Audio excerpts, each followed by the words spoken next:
प्रदेश के अंदर smart meter लगाने के नाम पे जिस तरह पहले भी बिजली कंपनियां घाटे में चल रही है, और जब बिजली कंपनियां बनी थी 1998-2000 के दौर के अंदर, उस समय घाटा 7,000 करोड़ पहले साल के अंदर आया, और ये 1 लाख करोड़ से ज़्यादा घाटा अभी बिजली कंपनियों के ऊपर है। अगर किसान की पूरी बिजली माफ़ भी कर देते तो भी 1 लाख करोड़ नहीं जाता, 10,000 करोड़ रुपए पर साल का अतिरिक्त रेवेन्यू देना पड़ता है। लेकिन दुर्भाग्य से जो भी बिजली मंत्री बनता है, जो भी अधिकारी है, ये लूट मचाते रहते हैं। कभी सस्ती बिजली सस्ती के नाम पे महंगी खरीदना, कभी मीटर बदलना, कभी मीटर इनोवेशन के नाम से नई योजना लाना। पहले आरजी गुप्ता था जो बहुत बड़ा डाकू, वो करता था पहले वसुंधरा जी की सरकार के समय। और अब जो स्मार्ट मीटर का आइडिया लेकर आए अधिकारी, ये आइडिया लेकर आए, और ये 11,000 करोड़ से ज़्यादा का स्मार्ट मीटर का ठेका इन्होंने दिया जीनस, जो सीतापुरा के अंदर है, जीनस कंपनी को, जिन्होंने मंत्री के खुद के स्मार्ट मीटर लगाया। और इस स्मार्ट मीटर का मुझे नहीं लगता कोई औचित्य होगा, क्योंकि स्मार्ट मीटर का मतलब है कि ऑनलाइन सारा कुछ ऑनलाइन होगा। आपके फ़ोन से उसको अटैच करेंगे, आप रिचार्ज भी करा सकते हो। एक दिन भी आगे पीछे हो गए तो आपकी बिजली कट जाएगी, और आप इसकी अपील नहीं कर सकते। जो मैनुअल जाके, और मीटर अभी मीटर जो लगे वहाँ मैनुअल जाते हैं, अपने सामने रीडिंग चेक करते हैं। अगर मीटर कम ज़्यादा चलता है तो अपन उस मीटर को चेक भी करवा सकते हैं, सेटलमेंट की व्यवस्था भी होती है।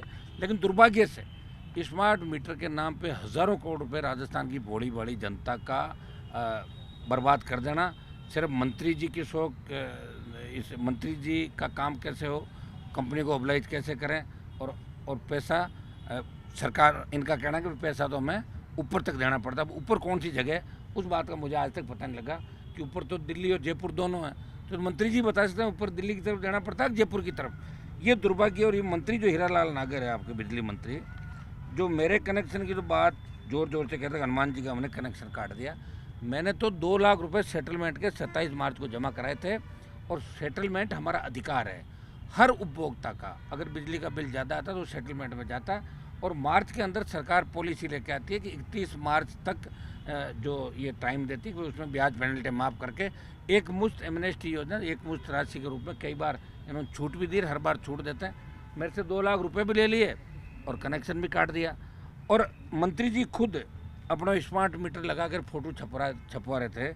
मंत्री जी के खुद के पास 3 बंगले अभी मंत्री जी के पास है खुद के। एक बंगला जो B2 के अंदर हो गए 401, 402 विधायक नगर, जो नए MLA फ्लैट बने उनमें B2 में 401, 402। और अस्पताल मार्ग पर जो मंत्री जी ने आलीशान कोठी बनाई है, उसका PW ने जो पैसा दिया है वो तो शायद 35 या 40 लाख के लगभग होगा उस कोठी को ठीक करने का। लेकिन 2 करोड़ रुपए से अत्याधुनिक, जो कह सकते हैं कि हर चीज़ रिमोट से ही चलती है, वो अंदर से एक ठेकेदार वीडियो लेकर आया था। तो मैंने कहा भाई 2 करोड़ रुपए किसने दिए? बोले बाकी पैसा तो हम लोगों ने मिलकर करवाया, सारे लोगों ने। और मंत्री जी खुद मेरा कनेक्शन कटवा रहे हैं। लेकिन ये आज का बिल मैंने मंत्री जी का मंगाया 4 नंबर का, देखिए 2,17,428। ये ऊर्जा मंत्री हीरालाल नागर के अस्पताल रोड के 4 नंबर बंगले का बिल है, जिसमें वो शिफ्ट हो गए। 2,17,400। अभी स्मार्ट मीटर लग गया, कोई ज़रूरी बिल जमा कराएंगे, अब से चालू कर देंगे। ये कहाँ जाएगा, कौन पैसे जमा कराएगा? और इन्होंने, मंत्री जी ने ये लिखा था कि भाई 401 और 402 जो फ्लैट लिए,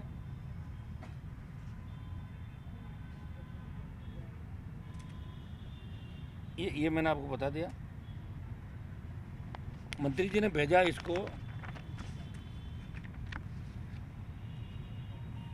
ये बंगले का बिल सरकारी खजाने से भरने के लिए भेजा।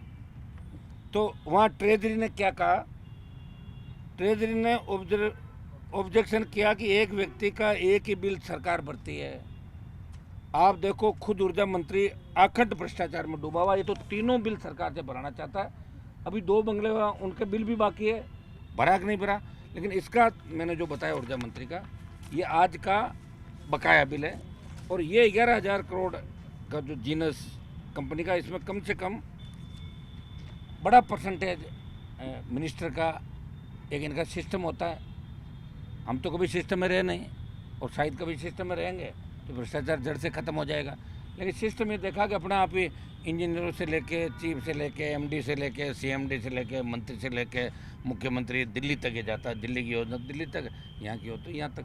तो इसमें 2 से 5% कमीशन बता रहे हैं। अगर 2% मंत्री के पास जाता है 11,000 करोड़ का, तो 2% कितना हुआ भाई बताओ? 220 220 करोड़ रुपए तो 2% से जा रहा है ईमानदारी का उनके पास। तो 5% अगर लिया जब चला गया 1,000 करोड़, 7 पुश्तनियाल हो गई इसकी। पहले क्रेशर से काम चला रहा था, अब पूरा बिजली महकमा मिल गया राजस्थान के अंदर, उसको आराम से लूटो खाओ। एक बिजली विभाग के अंदर एक चीज़ और होती है, कोई किसी तरह का रिकॉर्ड इनके पास नहीं रहता। जैसे थाने में रोजनामचा होता है, उसको अब तो ऑनलाइन का सीट, पहले रोजनामचे पुराने थानेदार फाड़ देते थे और नहीं लिख देते जब कोई दिक्कत होती। थाने की रोज की गतिविधि रोजनामचे में लिखी जाती है। ये नया ट्रांसफार्मर किसको देते हैं, पुराना कहाँ से लाते हैं, चोरी करवाते हैं उनको ही लाते हैं। और ये जो 11,000 करोड़ रुपए का काम इन्होंने किया सरकार ने, इस काम से ये चाहते तो बिजली की छिज्जत रोक सकते थे, नए जीएसएस खोल सकते थे, पूरी बिजली दे सकते थे 6 घंटा 7 घंटा, ट्रिपिंग जो आ रही है उसको कम कर सकते थे। और आज राजस्थान सोलर और विंड के बाद नंबर 1 की ओर बढ़ रहा है। हर जगह सोलर विंड देख रहे हो, और हमारी जो थर्मल इकाइयाँ हैं वो भी अच्छा बिजली का उत्पादन कर रही है। हम 1-2 साल बाद अगर ईमानदारी से सरकार काम करे तो हम बिजली निर्यात करने की स्थिति के अंदर है। लेकिन मंत्री जी अपने 60 पीढ़ियों का जो मरोड़ है वो सारी की सारी निकाल लेंगे। पहली बार मौका मिला है, शायद सेकंड बार एमएलए रहे होंगे। और खियूसर का जो हमारा एमएलए है, उसको लोगों ने कहा भाई आप बिल क्यों नहीं भर रहे हो एमएलए साहब?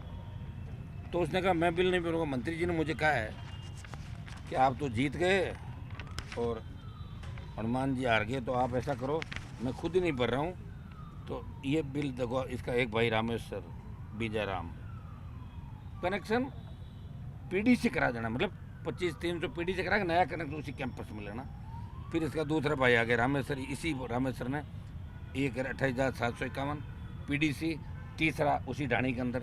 कायदे से पीडीसी कराने के बाद उस कैंपस में जब तक कोई क्लियर नहीं हो नया कनेक्शन नहीं दे सकते। उसी नाम से दोबारा कनेक्शन? हाँ उसी नाम से सारे। अब देखिए 2 ये हो गए, एक इसका भाई छोटा माणक हो गया, इसने भी पीडीसी करा लिया। फिर नया रिले स्कूल के अंदर, फिर एमएलए खुद हो गया, इसने ये इसका खाता नंबर है रेवंत राम बिंजाराम 14,300 पीडीसी। अब अभी रुको, अब तो रेवंत राम का पिताजी हो रहा, सुनो उसका दादाजी बीजाराम से राजू राम 15,137। जब रेवंत राम को ये पूछा कि साहब हनुमान जी का बिजली का कनेक्शन काट दिया, आपको भी कोई गड़बड़ नहीं हो जाए?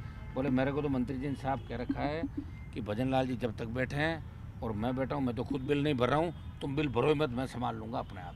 ये स्थिति राजस्थान की है। अब आप बताओ राजस्थान को किस दिशा के अंदर लेके जा रहे हैं? हम जो सेटलमेंट करके और पैसा देना चाह रहे थे, हमारे कोई बिल बकाया नहीं है। और अगर बिल बकाया भी होते हैं तो एमडी और एससी जब बात करते हैं, एक साथ से डीसी का चेयरमैन होता है जिला विद्युत समिति का, यह चेयरमैन भी मोदी ने बनाया हमारे को। उसमें आप कनेक्शन काट के किसी को डिफेम करने की कोशिश करो कि साहब आपने हनुमान जी तो बिजली का बिल नहीं भर रहे हैं। बिल नहीं भरना और चोरी करना ये 2 अलग अलग है। चोरी तो वो करता है जो सीधा लेके और कनेक्शन ले लेता है तार जोड़ के, और बिल नहीं भरना वो पेंडिंग होता है। और जब हम चुनाव लड़ेंगे तो हमें हर चीज़ करनी पड़ेगी। तो मेरे हिसाब से तो अगर सही रीडिंग करके मेरा बिल ये करते तो बिल बहुत कम होता, और मैं 2-3 किस्त में इसको करा। सेटलमेंट के पैसे हमने दे दिए थे, चूँकि इन्होंने मुझे डिफेम करने का प्रयास किया, इसलिए मैं कुछ छोटे मोटे कागज़ मंत्री जी के लाया हूँ। और बाकी 1-2 लोगों को लगा रखा मैंने, जो उनके क्रेशर से लेके गांव से लेके अब जो वो काम करेंगे वो मेरा आदमी पीछे पीछे काम करता रहेगा।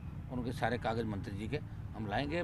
ऊर्जा मंत्री अखंड भ्रष्टाचार के अंदर डूबा, उसकी गलती नहीं है, पहली बार का आदमी है। मैंने दिल्ली के अंदर 1-2 जगह देखा, मैं नाम नहीं लेना चाहता, चपरासियों की तरह खड़ा रहता है दिल्ली के अंदर, और उन लोगों के सामने खड़ा रहता है जो खुद चपरासी है। उनका बॉस और है, उस बॉस का नीचे चपरासी, और ये चपरासी के सामने भी चपरासी। इससे आप अंदाज लगा सकते हो कि राजस्थान किस दिशा की ओर जा रहा है। आज हमारे जिस तरह विधायक के वहाँ पे बड़ी वो खनन का मामला आया है, वो खनन अगर आम आदमी के होता तो इसका 200 करोड़ जुर्माना होता है। 60 करोड़ जुर्माने की बात कर, जुर्माना कौन करेगा? मैं भजन लाल जी से पूछना चाहता हूँ, आपने भारतीय आदिवासी पार्टी के विधायक को तो पकड़ लिया कि अपने विधायक खिलाफ कार्रवाई करोगे आप? और उसको जब 2-3 महीने पहले पता लगा कि मेरे 100 करोड़ का जुर्माना हो सकता है, 200 करोड़ का, तो उसने अपने साले के नाम करा लिया।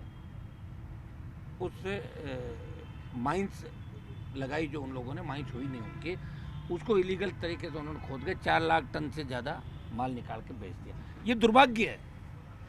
भजनलाल जी से मैं जवाब चाह रहा हूँ, भजनलाल जी आप हनुमान बेनीवाल जी का घर खाली करवा रहे हो, कनेक्शन कटवा रहे हो, वो तो भर रहे हैं, और कोई हो तो आपका बता देना, चुनाव कैसे लड़ेंगे। मेरे नाम से अगर बकाया होगा तो मुझे पूरा भरना पड़ेगा, और भी कुछ है तो बता दो, लेकिन अपने विधायकों का वो भी तो आप देखो। 0 टॉलरेंस भ्रष्टाचार की बात आप यहाँ कर रहे हो राजस्थान के अंदर, दिल्ली तक सारा पता लग गया कि सरकार कौन चला रहा कौन नहीं चला रहा। ऐसे नौसिखिए लोग, आपकी पूर्व सांसद बजरी का काम करे यहाँ के अंदर, आपका एसपी जो जब टीचर था तब उसके साथ क्या हुआ, वो हमारे पास कागज आज आ जाएंगे, वो कल या परसों में उसकी भी प्रेस कॉन्फ्रेंस करके बताएंगे कि शिक्षक होते हुए उसने किस तरह उस ज़माने में छात्राओं के साथ छेड़खानी करी, जब नागौर के एसपी 1996 के दौर के अंदर। ऐसे व्यक्ति को किसने करेक्टर सर्टिफिकेट दिया जब वो डिप्टी बना था?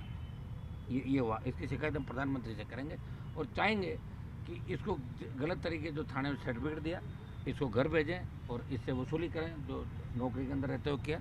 ये काम चूँकि दिल्ली वाले तय करते हैं कि आईपीएस बनने के बाद गलत तरीके से कोई आईपीएस बन गया और उसने कोई तथ्य छुपाए तो उसको जेल जाना होगा, उसकी कार्रवाई हम बाद में करेंगे। लेकिन आज हम 81 दिन से धरने पे बैठे हैं, एसआई भर्ती रद्द कराने, आरपीएससी पुनर्गठन, तमाम मुद्दों को लेकर बजरी माफिया के खिलाफ लड़ रहे हैं। दुर्भाग्य देखिए कि किस तरह बजरी माफिया राजस्थान में हावी हो गया। पहले वालों को भगाया तो दूसरे आ गए, और दूसरे में बीजेपी के कई लोग इसमें इन्वॉल्व है। कई लोगों ने 15%, मुझे तो धीरे धीरे जब इकट्ठा होगा तो अब ये लड़ाई आर पार की है, ये आर पार की लड़ाई चलेगी। 15 को हमारी नागौर के अंदर बड़ी लड़ाई है। जिस तरह रेलवे लाइनें निकल रही है, वो उनको 1 लाख सवा लाख रुपये पर बीघा दे रहे हैं। आज ज़मीन के भाव आसमान छू रहे हैं। 15 से 20 लाख रुपये पर बीघा किसान को दें, पुनर्वास की व्यवस्था करें, क्योंकि ज़मीन ही है उसके पास, तो वो उजड़ जाएगा तो कहाँ जाएगा। इसको लेके जिस तरह बड़ी कंपनियां में गुंडागर्दी कर रही नागौर के अंदर, कानून पुलिस इनकी कठपुतली बन गया, भाजपा के हारे हुए नेताओं की, ऐसे लोगों की, अनपढ़ लोगों की। तो इसको लेके 15 को हमारा बड़ा प्रदर्शन है। 50,000 से ज़्यादा लोग 15 तारीख को नागौर के अंदर आर पार की लड़ाई का ऐलान हमने किया, वो आक्रोश के रूप में दिखेंगे। ये दुर्भाग्य है कि इस बिजली मंत्री ने जो घपला घोटाला किया, मीटर जिस ठेका जिस कंपनी को दिया, और उसमें जो भ्रष्टाचार की भारी बू आ रही, क्यों सर एमएलए को ये कहना कि आप बिल्कुल मत भरना अपने परिवार के बिल, मैं बैठा हूँ ना, मैं सब करा दूंगा। आपको मैं धन्यवाद देता हूँ, आपने हनुमान जी की पार्टी को हराया। हनुमान जी की पार्टी को कह रहे हो, तो हनुमान जी का मैं काम करता था पहले, बीजेपी को तो उम्मीदवार ही नहीं मिला, तभी तो मेरे यहाँ से ले गए तो उधार उम्मीदवार। हनुमान जी तो वही हैं, यही हैं, करा लें ईडी सीबीआई भेज के जाँच, कुछ भी नहीं मिलना। ये राजस्थान का दुर्भाग्य।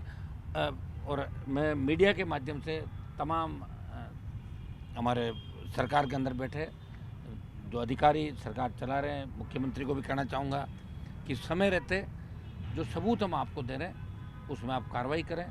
आप एसओजी के उन 4 अधिकारियों के खिलाफ भी कार्रवाई करें जिन्होंने कटारा के समय जब एसआई भर्ती का मामला पता था, फिर भी उन अधिकारियों को आपने सज़ा नहीं दी, दंडित नहीं किया। आपकी सरकार ने तो हाई कोर्ट के अंदर एसओजी पे ब्लेम लगा दिया। अब हाई कोर्ट ने कहा कि एसओजी को हम बुलाएंगे। हाई कोर्ट के अंदर जब सुनवाई पूरी हो जाएगी और उसमें अगर फैसला हमारे पक्ष में आता है तो हम दूसरा रास्ता अपनाएंगे, और फैसला अगर विपक्ष में आता है तो दिल्ली कूच का ऐलान हमारा होगा। अब की बार जो लोकसभा का सत्र चलेगा वो गर्मा गर्म होगा। जंतर मंतर पे भी धरने चलेंगे राजस्थान को लेकर, लंबित मुद्दों को लेकर। तमाम जो यहाँ के मंत्री जिस तरह भारी भ्रष्टाचार कर रहे हैं, कुछ आपके जल शक्ति जो यहाँ के जल संसाधन मंत्री और दूसरे मंत्री, उनके भी कागज़ हमारे पास आ रहे हैं। समय समय पे हम इन भ्रष्टाचारियों की रोज़ आपके सामने पोल खोलते रहेंगे, और आप लोग लोकतंत्र का चौथा स्तंभ हो। आप सब मिलके और हम सब मिलके इस राजस्थान को बचाएंगे, नहीं तो ये राजस्थान को डुबो देंगे, कभी स्मार्ट मीटर के नाम पे, तो कभी कोई दूसरे नाम पे, और कभी रीको के उस आदेश के नाम से जिसमें कह रहे हैं कोई ज़मीन रखो ही मत, दे दो सरकारी ज़मीन सारी सारी हमें अलॉट कर दो और हम उसको फिर बेच के खा जाएँ। तो इस तरह के जो तुगलकशाही आदेश निकल रहे हैं। एक ये देखिए हमारे विधायक ने इसबगोल फसल बता एजेंटों ई मित्र संचालकों ने स्वीकृत कराया क्लेम, विधायक पुत्र शामिल। ये इसका लड़का 6 करोड़ रुपए उठा लिए, बताओ 6 करोड़। हाँ, ये आज की खबर है। ये तो मैं भजनलाल जी से और इनके बीजेपी वालों से पूछना चाहता हूँ, ये कह रहे हैं ना कि हम तो भ्रष्टाचार के बहुत खिलाफ है, उखाड़ फेंक देंगे भ्रष्टाचार। तो क्या सिर्फ कांग्रेस के भ्रष्टाचारियों की मदद कर रहे हो, या बीजेपी के अंदर जो भ्रष्टाचारी बैठे हैं उनका भी कुछ आप लोग करोगे? ये मेरा सरकार से सवाल है।